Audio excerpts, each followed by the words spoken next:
Watch Cheers Tuesday at 7 on TV 38.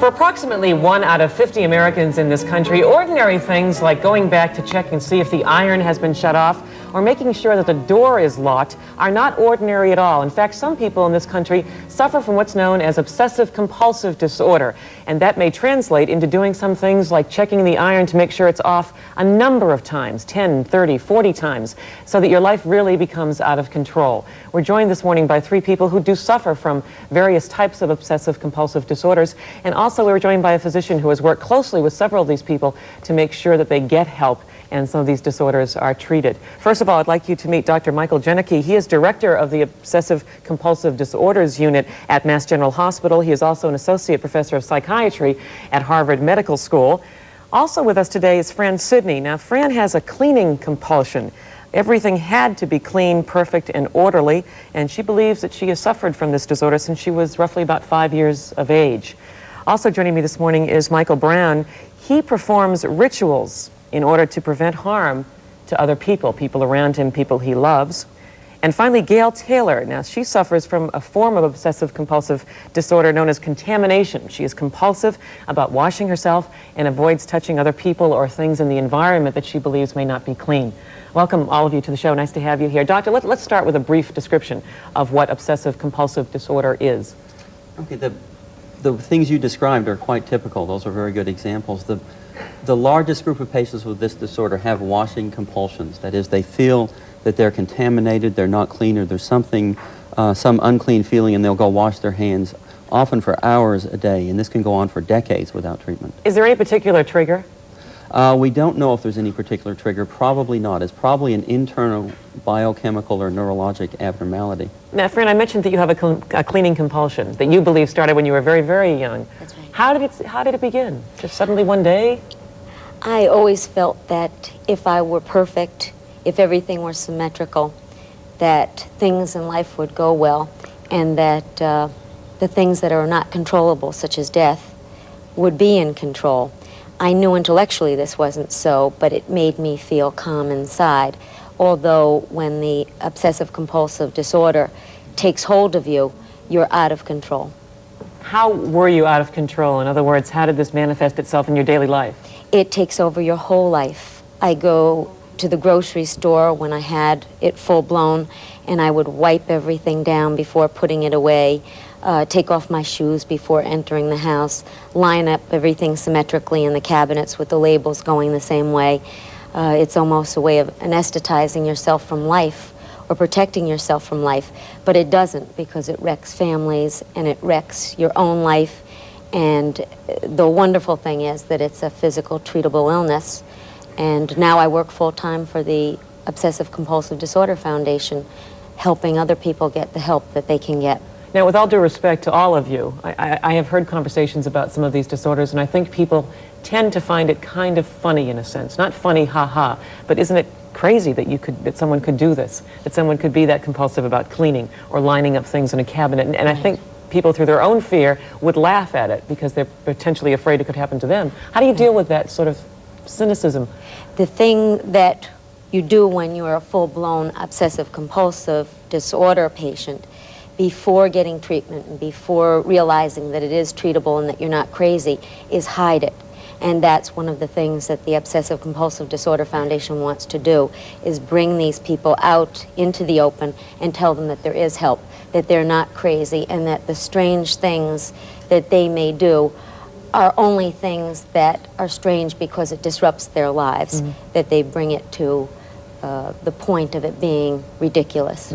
Michael, when I mentioned that you perform rituals to prevent people around you from being harmed, what kind of rituals? Well, what happened was I took on a fear about my father's sudden death shortly after my grandmother died, and just recurrent thoughts about death would stay in my head. And I found myself counting and touching things over and over. Counting things? Yeah, just... like what? Well, instead of turning off a light maybe one time, I'd have to turn it off 9 times. It felt like better. it felt, you know, safe that way. The two really didn't get together until, you know, at first I started just counting things and just taking out my everyday routines, like brushing your teeth or washing your hands a certain amount of times. I just found myself very slowly doing that, and it didn't really become a disorder until I took on this thought about my father. Then it became severe when I was literally forced across the room one night. I remember right after my grandmother's death, where I just got up and I had to walk across the room. It was like something took over me, and I had to do it. If I didn't do it, I felt this terrible anxiety Did you walk about not across, doing it. walk across the room once or several times? I had to do it, and then I sat back down on the bed, and I didn't know what it was. And I had to get up and do it again, and I eventually did it 9 times. So I guess this number 9 sort of took on a magical type of thing with me. But getting onto the rituals that I would perform and how it affected my life, it just got to the point where inanimate objects would take on symbolisms of death. For instance, if I saw a rock when I was walking, I would have to walk around it a certain way. If I was walking between, I couldn't walk between 2 trees, per se, because it was like, it represented like my mother and my father. And if I walked between them, it would split them up. Everything became some sort of symbol. Everything became that. And I had severe problems with order. I totally withdrew socially, nothing. And ended up really not able to go out of the house past 6 o'clock at night at all, and spent hours and hours just, it took me an hour and a half at one point just to brush my teeth and wash my hands before I go to bed. Not because of contamination, because I had to count every single step of doing it. Over and over again. Gail, you have suffered from a form of obsessive-compulsive disorder known as contamination. Yes. Did you get to the point where your life, as Mike's, was being totally ruled? Yes. By these things, and how was your problem manifested? Well, it started after the birth of my child, and I was 28 years old, and it was in Southern California, and the nurses brought us sterile packs to wash our hands with nail brushes, and said that we had to wash for 3 minutes and brush our nails before we handled the baby, to feed the baby. And then they said, don't touch the bed rail, don't touch the luggage, don't touch the phone before you handle your baby. And I became obsessed by germs everywhere. I figured there were germs everywhere. And when my husband came to pick us up, he worked in downtown Los Angeles, and I said, oh, he has the germs of downtown Los Angeles on his hands. And I asked him to please wash his hands before he held the baby to take her home. And he said, no, that's stupid. But I couldn't help it. I was obsessed all of a sudden. And it's been going on for 12 years. Has it gotten worse so that you cannot be with other people or live a life that's quote-unquote normal? It has ups and downs. It waxes and wanes. There are times in my life when it's better and times when it's worse. What about even your home, in terms of keeping your home clean? Do you clean? Have you had to clean your house repeatedly? I clean certain areas over and over so that others get neglected. So that a lot of people think, oh, she probably has a clean house. People that know my disorder. Now, how did it affect your marriage? When the child was 2, my child was 2, my husband could no longer tolerate it. The cleaning, the Lysol smell in the house, and he just bought us a one-way ticket back to Connecticut, and that was the end of the marriage. He just could no longer tolerate it. We're going to take a short commercial break. When we come back, I want to talk with Dr. Jenike and all of you, actually, about some treatment you've received and what help there is for people who are going through similar situations. We'll do that right after this short break, so stay tuned.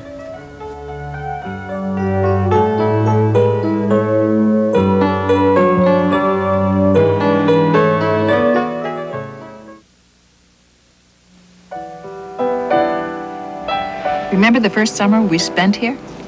You bought me a hot pink 2-piece. Dad almost died.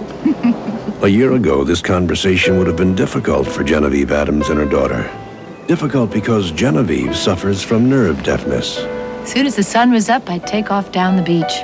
Yeah, always looking for more of those silly seashells. Fortunately, she discovered Miracle Ear, a tiny hearing aid customized for her condition. Mom, I gotta tell you, I wasn't really looking for seashells.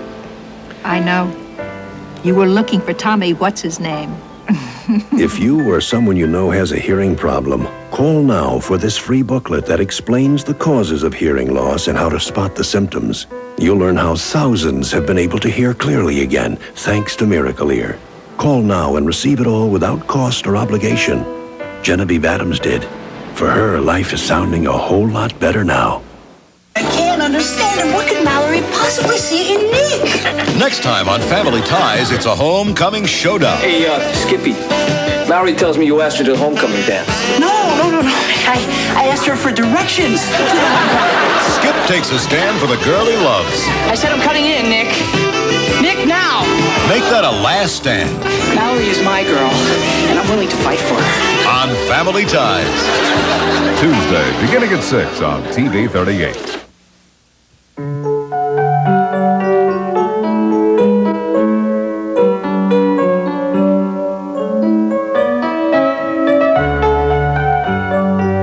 Welcome back to AM Boston. We're talking this morning about obsessive compulsive disorders. Let's go right to the phones. We've got some callers standing by. Good morning. You're on the air. Hello? Hello? Hello. Hi. Hi. My name is Joey, and I'm from Winthrop. Hi, Joey. Hi. I really am glad this program is on today. I'm taping it in hopes that my husband will see it tonight. My husband definitely suffers from this disorder. He has the symptoms of the washing of the hands, not for contamination reasons. He just continually washes his hands because I don't see him cleaning anything else, just his hands, all right? He can do this well into the wee hours of the night. I had to sleep in another room because of this repetitious nature of his. Also, he suffers with what Michael, that on your program there, is suffering from, the numbers thing. Only in his case, and I'd like to address this to the doctor, if he could tell me if he sees an illness like this, where my husband says that all of a sudden people start taking on numbers in his head, and if he stops thinking about that person on a particular number, that number can harm them. Yeah, let's get Dr. Jenike's advice on that. We're also going to be giving out a couple of addresses, too, at the end of the program. Well, I just want to say one more thing before I hang up. Sure, no, go ahead. We've confused this with mental disorder. So he had been seeing a psychiatrist for many, many years, and I was the one, thanks to these talk programs, that noticed that this is a disorder. It's not mental. They were treating him for like anxiety and depression, and they thought that this was a mental illness. Let's get Dr. Jenike's response. Thanks very much for the call. Thank you. What can this woman's husband do, and can you clarify that distinction between a mental illness and a disorder? Yeah, it's most of the time this disorder is treated by psychiatrists with particular expertise in this. A couple of important points. One is that this is a very common disorder. At least 1% of the population, 1 out of every 100 in the United States, has this disorder.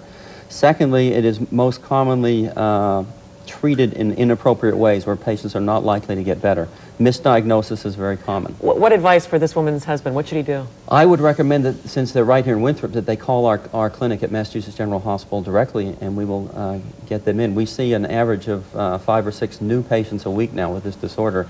They should also write to the Obsessive Compulsive Disorders Foundation, get on their news list and so forth. And get some support. We are going to give that address again at the end of the program this morning. So if you'd like to grab a piece of paper and a pen or pencil, we'll be giving you that address very shortly. What help have you all received? What treatments?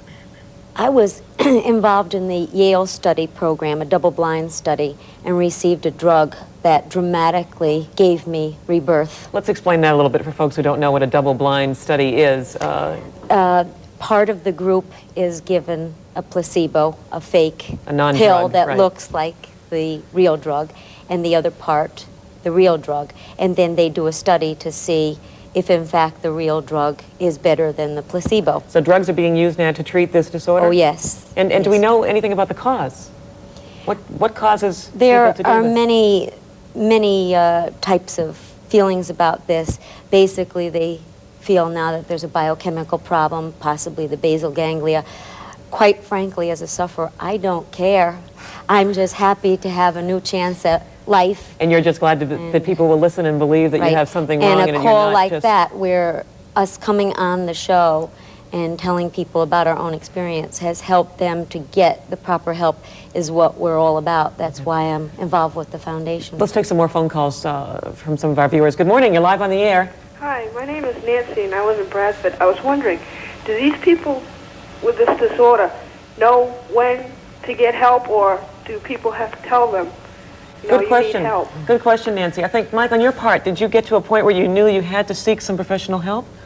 Well, what happened to me was I came back from lunch one day at work, and I just had a full-blown panic attack for no certain reason, and that gave me a clue as to something was really wrong.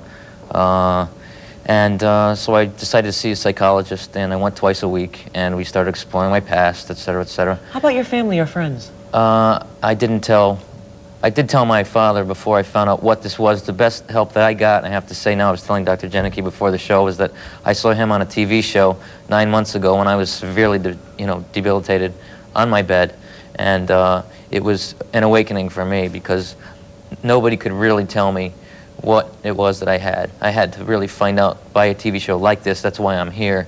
Now, are you both receiving medication? I'm receiving medication. I haven't been through a clinical research thing like Fran has, but I'm on a medication that's done me well. I'm about 90% better, and I just really want to help people with this problem. And Gail, have you had the same experience? You've been receiving some treatment, and are you better? Well, the drugs don't always work. Evidently, about 1 in 3 patients do not respond, and I was one of the 1 in 3. I was in 2 different trials and was not helped by either experimental drug. Is it difficult for you to talk with other people about this? Is it difficult for you to talk with us? I'm on a new medication now, and I'm hoping that it will be better. Improve. Is it hard for you, though, to talk with, whether it's be coworkers or new friends? Do people Well, accept? for many years I had to hide it, but now I can discuss it with coworkers, and the people at work are very understanding. That must be wonderful. Yeah. That must be a great feeling, Yeah. right? Dr. Jenike, what advice do you have for people who may think that they are on the borderline, so to speak, of becoming obsessed or very compulsive about certain parts of their lives? What should they do? Well, I don't think there's really a borderline. I think it's really an illness. Everybody has a few things they do. We go back and check the stove, everybody other than me. We do these little things over and over, but when you get to the state you're spending a lot of time doing these kinds of things, something over and over again, and you don't want to be doing it, that's the key, and something is compelling you to do it, there's something wrong and you need to get help because it's likely that it will get worse and worse. And the theories involve some sort of biochemical imbalance, is that correct, in the brain? I agree with Fran. We have all kinds of theories. We're pretty good at treating this now. Actually, we're quite good at treating. Over the 10 years or so I've been involved with it, people are really getting better now. We have a lot of elaborate theories. If we knew what caused it, we'd only have one theory. But we're getting a lot of very good research is going in this area now. So the best thing people can do is to get in touch with you at Mass General, at your clinic, and we're also going to give the address where you can write to the Obsessive Compulsive Disorders Foundation, and let's do that now so folks can get this address down. It is Post Office Box 9573 in New Haven, Connecticut, and the zip code is 06535. That's the Obsessive Compulsive Foundation, and they send out extraordinary amount of information that you can learn from, and also it's a great support group. As well as where they can go for help. Exactly, in their country. specific areas. Wonderful. Right. And I hope people do that, and I thank you all for being here. Dr. Jenike, thank you very much for sharing your stories with us. Thank you. And thank you for joining us. Tomorrow I look forward to seeing you here on AM Boston. See you then. Bye-bye.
If you're thinking about a career, you should know there's a demand right now for skilled medical assistants.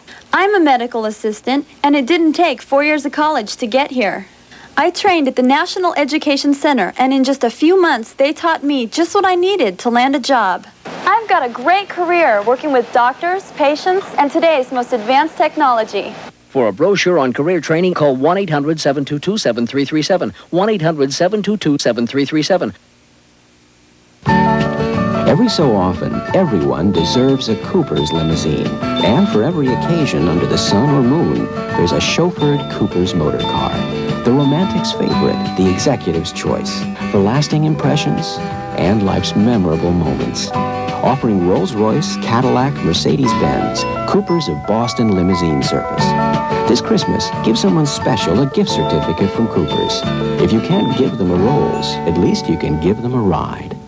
There's a little trick to that I picked up in the south of France last year. Her name was Babette. On Newhart, meet the man who has everything. The greatest guy I've ever met in my life. If there's an ocean, he swims it. There's an evening, he ruins it. There's only one thing he can't have. Guess what? I'm not leaving until you say yes. Say yes to great comedy. You're dumping me. Congratulations. On Newhart. What did you say? A great Newhart. Wow. Don't miss Newhart, Tuesday at 7:30 on TV 38. Emilio Estevez stars in That Was Then, This Is Now, Wednesday at 8 on TV 38. Call San Francisco Memorial. We want a transport team and an incubator. That's some birth certificate, huh? Place of birth. Women's prison. Yeah, Lasky, baby. Respiratory distress syndrome. Do you remember if you were beaten?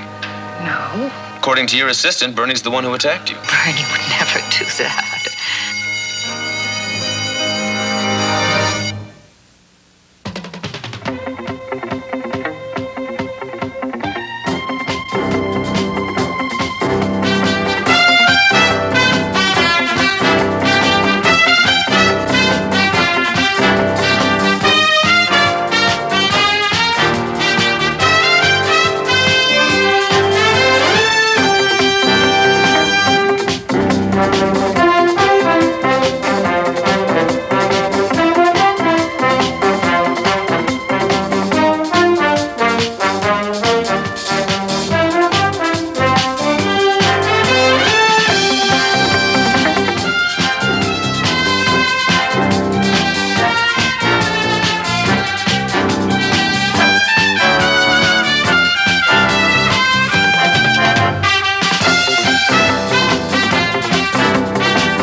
Just let me explain. Are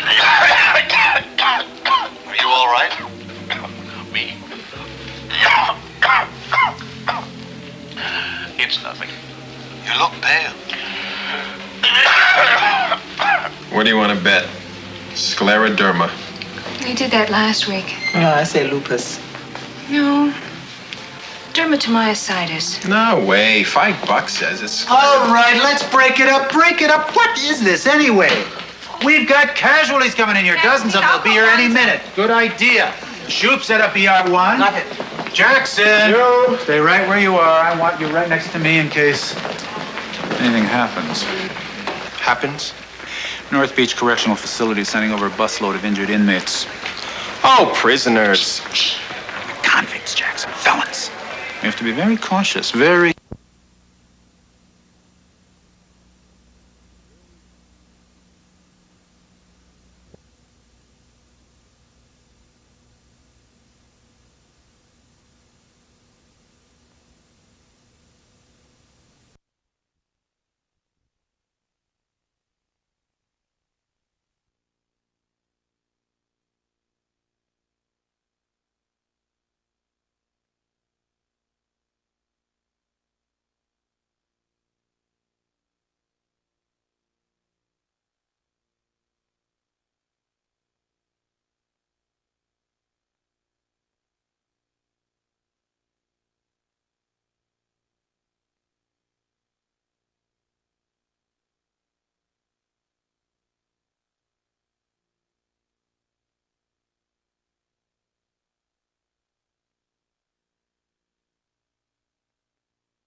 likely that it will get worse and worse. And the theories involve some sort of biochemical imbalance, is that correct, in the brain? I agree with Fran. We have all kinds of theories.